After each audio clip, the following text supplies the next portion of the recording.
से जीवन के हर पल का आनंद उठा लो। आज ही से मन की एक नई शांति पालो। समय आ गया बदलने का, समय आ गया कुछ करने का। अब उठा लो आनंद प्रतिदिन के जीवन का। आनंद लो प्रतिदिन के जीवन का में स्वागत है। मुझे खुशी है कि आप हमारे साथ सम्मिलित हुए। विश्वासी के प्राधिकार के बारे में आज हम फिर बातें करेंगे और आप जान लीजिए कि आपको शैतान और उसके कुकर्मों पर प्राधिकार प्राप्त है यीशु मसीह में विश्वासी होने के नाते। कभी कभी हम समस्याओं के कारण इतने परेशान होते हैं कि हम भूल जाते हैं कि हमें अधिकार है और हमें अपना विश्वास उन्मुक्त कर प्रभु में विश्वास रखना चाहिए। आज का कार्यक्रम आपको प्रोत्साहित करेगा और बिल्कुल नई रीति से विश्वास के उन्मोचन में आपकी सहायता करेगा। हम एक अनुक्रम करें, शीर्षक है परमेश्वर में विश्वास। लगता है यह सामान्य विषय है, परंतु विश्वासी को विश्वास करना चाहिए। इसीलिए हम विश्वासी कहलाते हैं, क्योंकि हमें विश्वास करना चाहिए। परंतु खेद की बात है कि कलीसिया में बहुत से अविश्वासी विश्वासी हैं, किंतु लगता है कि यह सदा बदल रहा है। विश्वास के बिना प्रभु को प्रसन्न करना असंभव है। उसके पास आने वालों को विश्वास करना पड़ेगा कि वो है, और जो उसे खोजते हैं उन्हें वो पुरस्कार देता है। आज सवेरे हमने बातें की कि कैसे हमें शैतान पर अधिकार है, किंतु हमें विश्वास करना पड़ेगा। हम बातें कर रहे थे कि कैसे परमेश्वर के वचन में इतनी प्रतिज्ञाएं उपलब्ध हैं। यीशु मसीह द्वारा जो चीजें खरीदी गई और मूल्य चुका दिया गया, जो कि विधि पूर्वक हमारी हैं, मगर अनुभव पूर्वक तभी हम उनमें प्रवेश कर सकेंगे जब हम अपने विश्वास को उन्मुक्त करेंगे और बाइबल के हमारे बारे में कथन में सक्रिय विश्वास करेंगे। हमें अपना विश्वास उन्मुक्त करना है। इसे हम प्रार्थना द्वारा करते हैं और सकारात्मक स्वीकृति या मान लेने वाली बातों के माध्यम से करते हैं। बाइबल कहती यूहन्ना 4:17 में, इस समागम और संसर्ग से प्रेम पूर्णता पर लाया गया और इसी से प्रेम हम में सिद्ध हुआ कि हमें न्याय के दिन हियाव हो कि उसके सामने खड़े हो सकें। क्योंकि इस अंतिम वाक्य को मैं महत्व देना चाहती हूं, जैसा वो है वैसे ही संसार में हम भी हैं। पता नहीं आज वो कैसा है। शायद वो भयभीत है, चिंतित है, या परेशान है, या उत्तेजित है। अवश्य नहीं, हम जानते हैं कि वो विजयी है, शांतिपूर्ण है, आनंदपूर्ण है। जो जो चीजें वो बताता है सारी हमारे लिए उपलब्ध हैं, वो है। और बाइबल कहती है अभी भी वो स्वर्गीय स्थानों में बैठा है, वैसे ही संसार में हम भी हैं। कितनी ही अद्भुत चीजें हमारे लिए उपलब्ध है। यदि जय उसकी है तो जय हमारी है, क्योंकि हम उसमें हैं। यीशु के पास जो कुछ भी है हमारा है, क्योंकि उसने जो कुछ किया हमारे लिए किया कि हम पा सके। वो स्वर्ग से उतर कर नीचे धरती पर आया और नाना कष्ट झेले, अपने लिए नहीं, उसे इसकी जरूरत नहीं थी। यहां आने से पहले वो विजयी था। सो जो जय उसने वहां आकर पाई वो हम में से प्रत्येक के लिए पाई, और हम उन सिद्धियों को जीवन में उन्मुक्त कर सकते हैं विश्वास द्वारा, उस पर भरोसा करने के द्वारा, दृढ़ता द्वारा, सहन द्वारा, स्थिरता द्वारा। उस गाने की तरह जो कांडी ने गाया था, सब कर चुकने के बाद क्या कर सकते हो? स्थिर हो सकते हो। जैसा कि कल मैंने कहा, मेरा साक्ष्य है कि मैं अब भी यहां हूं। आमीन। मैं अभी आपको बता सकती हूं, मेरी बात सुनिए। जो प्रयास छोड़ने से इनकार करे, शैतान उसे पराजित नहीं कर सकता। बात सुनिए आपने, मैंने कहा जो प्रयास छोड़ने से इनकार करे, शैतान उसे पराजित नहीं कर सकता। आमीन। हाल ही में किसी ने पूछा, मैं इंग्लैंड में थी और हमने कुछ प्रारंभिक काम वहां किए थे, क्योंकि वे हमारी संगोष्ठी के प्रबंध में मदद करने वाले थे, और मैंने उन्हें एक शिक्षण करने के बाद प्रश्न पूछने का अवसर दिया। एक ने कहा, एक बात मैं जानना चाहता हूं, और वो ये कि परमेश्वर के स्वयं आपकी मदद करने के अलावा आप किस चीज की सेवकाई की कामयाबी की जिम्मेदारी ठहराती हैं? कुछ सोचे बिना ही उत्तर मेरी आत्मा से निकल आया। मैंने कहा, प्रयास छोड़ने से इनकार। मुझे प्रतीति है कि यदि आप प्रयास छोड़ने से इनकार करें, यदि प्रयास करते ही रहें, वचन को यदि पकड़े रहें, उसकी सच्चाई पर यदि अड़े रहें और शैतान से लोहा लेते रहें, तो जीवन में जय अवश्य देखेंगे, क्योंकि मूल्य चुकाकर ये खरीदी जा चुकी है। जय आपकी है। पहले कुरिन्थियों 15 पर जाइए। आपको शैतान पर अधिकार है और आपको चाहिए कि उस अधिकार को काम में लाएं। उसे धिक्कारना चाहिए, उसका सामना करना चाहिए, उसके विरुद्ध उठ खड़ा होना चाहिए। क्या कोई आमीन कह सकता है? मैं आपको जो बता रही हूं कोई और आपके लिए नहीं कर सकता, आपको ही उसे करना पड़ेगा। कोई और आपके लिए शैतान से निपट सकता है थोड़े दिनों के लिए, मगर कभी न कभी आप ही को गोलियत का सामना करना पड़ेगा। आपको पता चल जाएगा कि मुंह बंद रखकर आप गोलियत को हरा नहीं सकते। आपको उसे खुला रखना पड़ेगा और सही चीज को ही बाहर निकालना होगा। परंतु परमेश्वर का धन्यवाद हो जो हमारे प्रभु यीशु मसीह के द्वारा हमें जयवंत करता है। परमेश्वर का धन्यवाद हो जो हमें जय देता है, जयवंत करता है। कैसे? यीशु मसीह के द्वारा। चूंकि वो जयवंत है, हम भी जयवंत है। 2 कुरिन्थियों 2:14 पर जाइए। आपको इन धर्मशास्त्रों से परिचित होना चाहिए और जब आप युद्ध में होंगे उन्हें बाहर निकालकर शैतान से युद्ध करना चाहिए। इन धर्मशास्त्रों को ऊंचे स्वर में पढ़ना चाहिए, अपने आप को प्रोत्साहित करना चाहिए और जरूरत पड़े तो निशान बनवाकर घर भर में चिपका देना चाहिए। यदि कोई चीज है जिसे शैतान सह नहीं सकता, वो है वचन। 2 कुरिन्थियों 2:14 परंतु परमेश्वर का धन्यवाद हो जो मसीह में, लो फिर आ गया, मसीह में मुझे जय क्यों मिली? क्योंकि मैं मसीह में हूं। परंतु परमेश्वर का धन्यवाद हो जो मसीह में सदा हमको, सदा, कभी कभार नहीं, कभी कभी नहीं, सदा हमको जय के उत्सव में लिए फिरता है और परमेश्वर के ज्ञान का सुगंध हमारे द्वारा हर जगह फैलता है। मेरा एक दिलचस्प अनुभव हुआ था प्रभु के साथ। कई साल पहले धन्यवाद प्रकाशन के समय मैं एक दिन अपनी प्रार्थना कुर्सी में बैठी थी। परमेश्वर ने मेरे लिए जो कुछ किया उसके लिए धन्यवाद देती हुई परमेश्वर मुझसे बोलने लगा और कहा, जॉयस, तुम मेरे अनुग्रह की स्मारिका हो। मैं जानती थी प्रभु का तात्पर्य क्या था। परमेश्वर ने मेरे जीवन में रोबदार कार्य किए थे। मेरा यौन दुर्व्यवहार हुआ था और बड़ी बड़ी आंधियों का मुझे सामना करना पड़ा था। मुझे बचपन देखने का अवकाश नहीं मिला। सदा मुझ पर बोझ रहता था, सदा चिंता रहती थी, सदा भय में जीती रही। ढेर सारी व्यक्तित्व की समस्या थी। तानों का सामना करते करते दम घुटने लगा था, किंतु परमेश्वर ने जयवंत बनाया और अब भी प्रतिदिन मुझे जय दे रहा है। किंतु प्रभु ने मुझे एक स्मारिका पेटी दिखाई। स्वर्ग में मुझे दिव्य दृष्टि मिली और एक बात मेरे हृदय में डाली कि जब लोग किसी काम में श्रेष्ठता पाते हैं, शायद एक बॉलर की तरह जो खेल में श्रेष्ठता पाता है, उसे स्मारिका मिलती है और वो उसे अलमारी में रखकर दिखाता है।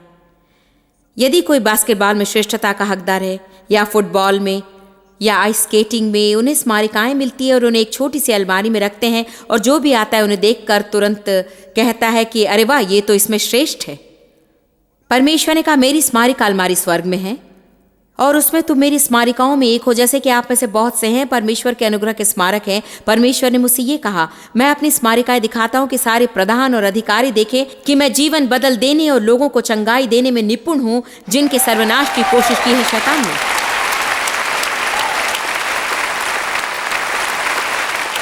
ये महत्वपूर्ण है कि हम दबाकर आगे बढ़े और जीवन में जय पाए, क्योंकि हमारे पास जो है उसके लिए दूसरों का भूखा बनाने का एकमात्र मार्ग है जीवन में हमारी जय। मेरे टूटे हुए, बिगड़े हुए, नकारात्मक जीवन के लिए किसी को भूख नहीं लगेगी। मेरे पास जो है उसे वे कभी नहीं चाहेंगे।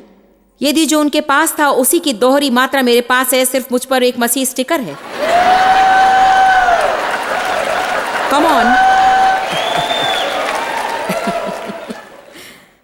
ओ शैतान पर मुझे इतना क्रोध आता है क्योंकि वो सदा लोगों को धोखे में रखता है। परंतु परमेश्वर का धन्यवाद हो जो मसीह में सदा हमको जय के उत्सव में लिए फिरता है, विस्तृत बाइबल कहती है। और हमारे द्वारा आपके अनुग्रह की स्मारिका बनाने के बाद आपके द्वारा आप जहां भी जाएं, परमेश्वर के ज्ञान का सुगंध वो हर जगह फैलाता है। पिछले 2 धर्मशास्त्र परमेश्वर को विश्वास द्वारा धन्यवाद देने की बात करते हैं, उस जय के लिए जो पहले ही हमें प्राप्त है। शायद ये अभी तक आपके जीवन में विकसित नहीं हुई है, परंतु आपको जय प्राप्त है। आपकी जय यीशु जीत चुका है और इसके बारे में आप धीरे धीरे जान रहे हैं और जीवन के प्रतिदिन इस पर चल रहे हैं और प्रतिदिन आप हर तरीके से उत्तम होते जा रहे हैं और प्रतिदिन शैतान होश खोकर अपना मुंह नोचने में लगा है, क्योंकि आप जितनी प्रगति करते हैं उतना ही उसका दिमाग खराब होता है। सो आप कहिए, ए शैतान, मेरा संकल्प है कि तेरी कमर तोड़। आमीन, हालेलुया। वास्तव में एक महिला ने मुझसे एक मजेदार बात कही। ये वास्तव में बहुत ही व्यक्तिगत है, मगर आपको मैं बता दूंगी। क्या किसी को कभी बवासीर हुआ है? क्या कभी किसी को बहुत कष्टदायक बवासीर हुआ? आपसे एक सवाल पूछती हूं, क्या किसी चीज से इतना दर्द होता है? कभी नहीं। इस महिला को कभी बवासीर जरूर हुआ होगा। मैं कुछ पुस्तकों पर हस्ताक्षर करी थी और वो लाइन में थी और उसने कहा, जीवन में मेरा एक ही लक्ष्य है। उसने कहा, शैतान को मैं दुगना बवासीर देना चाहती हूं।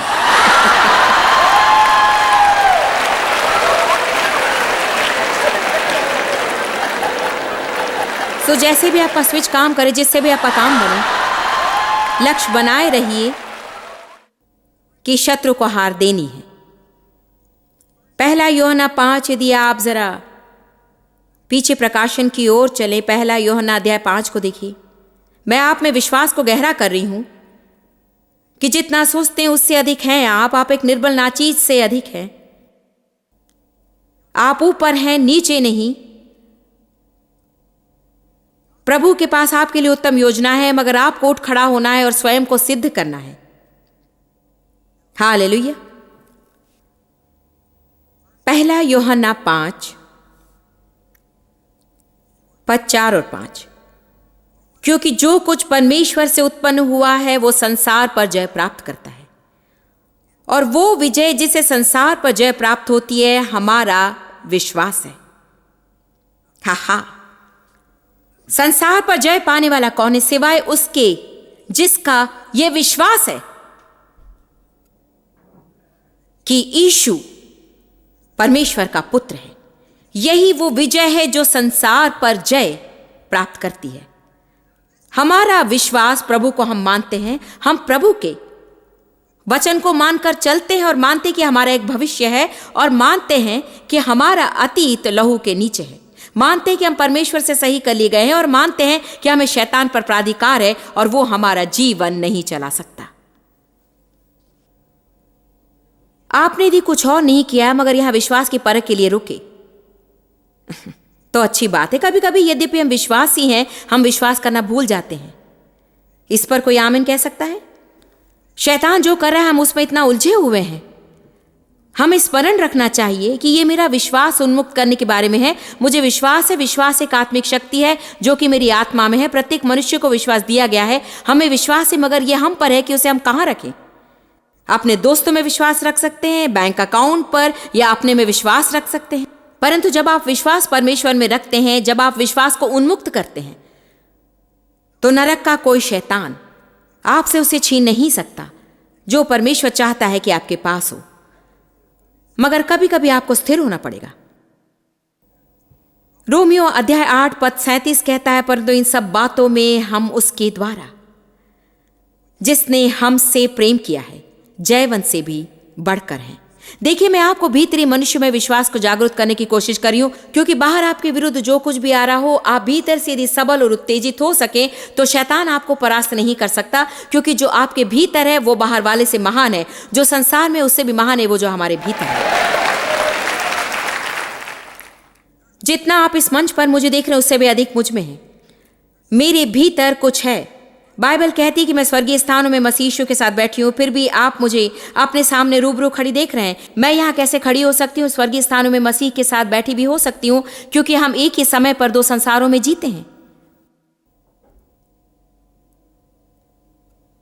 हम स्वर्ग में हैं और यहाँ भी है। ये उस छोटे से लड़के की तरह जिसे उसकी माँ बिठाए रखने की कोशिश कर रही थी। जॉनी बैठ जाओ और बैठ जाओ, जॉनी शोर ना करो, बैठ जाओ बैठ जाओ। वो उसे खींच कर बिठा देती और वो खड़ा हो जाता, वो उसे बिठा देती और वो खड़ा हो जाता। अंत में माँ बहुत क्रोध में आई और बोली बैठ जाओ और फिर खड़ा हो जाता। समझी? आप मेरी बात समझ रही हैं, है ना? माँ की देखकर उस बालक ने कहा लो मैं बैठ गया, मगर भीतर से मैं खड़ा हूं।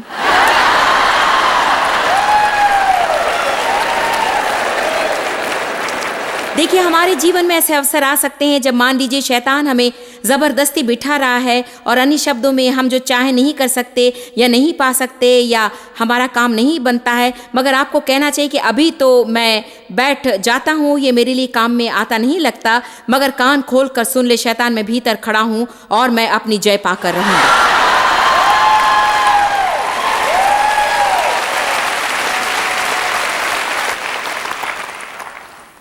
शत्रु पर जय के लिए परमेश्वर से मदद ना मांगे, उसका धन्यवाद कीजिए कि आप उस पर जय पा चुके। मेरे ख्याल से हमें एक चीज सीख लेनी चाहिए और इसके बारे में परमेश्वर मुझसे निपटता है और मैं जानती हूं कि यह महत्वपूर्ण है। बाइबल कहते हैं कि अब विश्वास है, ना कि कल विश्वास था या कल विश्वास होगा नहीं, परंतु जो मेरी इंद्रियों को भी बताया नहीं गया उसे मेरा विश्वास सत्य के रूप में ग्रहण करता है और वो मेरे हृदय में है। शायद इसका भौतिक रूप मेरे पास ना हो, परंतु मेरे हृदय में वो अवश्य है। जो हमारे पास है उसी के लिए कितनी बार हम परमेश्वर से भिक्षा मांगते हैं, प्रभु प्रभु जय दे परमेश्वर, मुझे जयवंत बना जयवंत बना। मैंने अभी आपको एक दर्जन धर्मशास्त्र सुनाए जो कहते हैं प्रभु का धन्यवाद हो, हमें जय प्राप्त है, हम जयवंत से भी बढ़कर हैं। जो आपके पास पहले से ही है उसे पाने की कोशिश छोड़िए और जो है उसके लिए प्रभु का धन्यवाद कीजिए। दोबारा सुनिए, विजेता होने के लिए प्रभु से मदद ना मांगिए, धन्यवाद कीजिए उसका कि आप जय पा चुके। मसीह के द्वारा आपके लिए जो उपलब्धियां हुई उनमें स्थिर रहिए। प्रकाशित वाक्य की पुस्तक कहती है हो चुका। प्रकाशित वाक्य 16 और 17। कर दिया गया, हो चुका। हम स्वर्गीय स्थानों में उसके साथ बैठे हैं। प्रभु ने यीशु से कहा आओ और मेरे दाहिनी ओर बैठ जाओ जब तक कि मैं तुम्हारे शत्रुओं को तुम्हारे पैरों के लिए पीढ़ी ना बना दूं। हम उसमें बैठे हैं, हम शांति की प्रतीक्षा में हैं और प्रभु कार्य कर रहे हैं। हम जीवन का आनंद ले रहे हैं और प्रतीक्षा में है कि परमेश्वर हमारे शत्रुओं को पैरों की पीढ़ी बना दे। शैतान की सुलगाई हुई आग जीवन भर बुझाती मैं नहीं रहूंगी, मैं जीवन का आनंद लूंगी और जो परमेश्वर ही कर सकता है उसे करने दूंगी। आपको एक राज बताऊं, आपको समस्या हो तो भी जीवन का आनंद लेना बुरा नहीं है। क्या इसे कोई जानता था? समस्याओं के होते हुए भी जीवन का आनंद लेना आपके लिए समुचित है। समस्याओं के बीच में भी परमेश्वर आपकी हंसी सुनना चाहता है। बाइबल कहती है परमेश्वर स्वर्ग में बैठा हुआ अपने शत्रुओं को देखकर हंसता है। परमेश्वर का आनंद हमारा बल है। समस्या के बीच हार्दिक हंसी आपको सामर्थ्य देती कि आप हर परख में सफलता के साथ गुजरे और प्रयास कभी ना छोड़े। प्रकाशित वाक्य 16-17 और 7वें ने अपना कटोरा हवा पर उंडेल दिया और स्वर्ग के पवित्र स्थान के सिंहासन से यह बड़ा शब्द हुआ कि हो चुका, समाप्त हो चुका पूरा हो चुका, ये आ चुका। आपको याद दिलाना चाहिए शैतान को तू तो पराजित शत्रु है, हम तो सिर्फ इस पर चल रहे हैं। पुस्तक का अंत मैंने पढ़ लिया है, मैं तेरा भाग्य जानता हूं। हालेलुया। इफिसियों अध्याय 1। मैं आपको समूची बाइबल में घुमा रही हूं मगर ये ठीक है। हालेलुया। इफिसियों 1:19।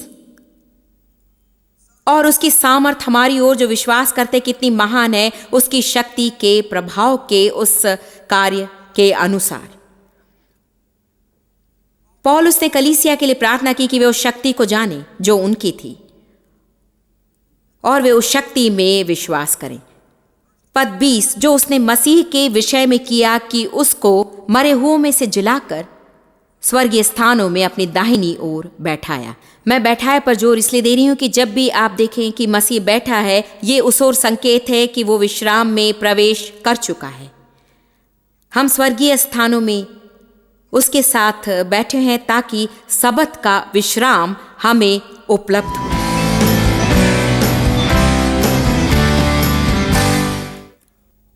क्या आपने यीशु मसीह को अपना उद्धारक मान लिया है?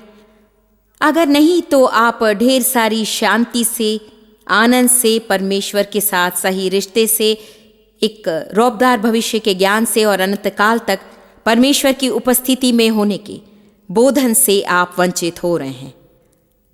आपके पाप क्षमित हो सकते हैं, आपका भविष्य बन सकता है और आपको एक अद्भुत मित्र मिल सकता है, यीशु मसीह। बात बिल्कुल सीधी है, आपको स्वीकार करना है कि आप पापी हैं। स्वीकार कीजिए कि आप अपनी मदद नहीं कर सकते, अपने को क्षमा नहीं कर सकते। हम लाख सुकर्म करें तो भी हम स्वर्ग नहीं जा सकते हैं। स्वर्ग पहुंचने का एकमात्र मार्ग है यीशु मसीह में विश्वास। सो आप इसी समय प्रार्थना कर सकते हैं या पर्दे पर के नंबर को फोन करके कहिए, मेरे साथ कोई प्रार्थना करने वाला चाहिए, मुझे परमेश्वर के साथ घनिष्ठ व्यक्तिगत रिश्ता चाहिए। मैं प्रार्थना में आपकी अगुवाई करूंगी, आप मेरे साथ प्रार्थना करें, फिर ज्यादा मदद मांग सकते हैं। कहिए, पिता तुझ में विश्वास है, यीशु तुझ में विश्वास है, मुझे विश्वास है कि तू मेरे लिए मरा था, विश्वास है कि तूने मेरे लिए लहू बहाया, मैं पापी हूं, मुझे क्षमा कर, तुझे मानता हूं यीशु, तू मेरा उद्धारक है, आकर मुझ में वास कर और मुझे वो जीवन दे जिससे तू खुश होगा, यीशु के नाम में, आमीन। ये तो बहुत ही सीधा लगता है। उस तरह की मदद मैं कैसे पा सकता हूं, इस तरह की सीधी सादी प्रार्थना से? एक बात जानते हैं, प्रभु सीधा है, वो चीजों को जटिल नहीं बनाता है, उससे आपसे प्रेम है और आपने आज उसके लिए हृदय खोल दिया है। वो आकर आप में बसेगा, आपको बिल्कुल नया जीवन जीने की रीतियां सिखाने लगेगा। पर्दे पर के नंबर को फोन कीजिए, हम आपको एक पुस्तक भेजेंगे जो यीशु के साथ नए जीवन में आपकी मदद करेगी और आपके प्रश्नों के उत्तर देगी। मुझे आपसे प्रेम है, आपकी चिंता है, मैं आपके लिए प्रार्थना करूंगी और आशा है आप भी मेरे लिए प्रार्थना करेंगे वाले हैं।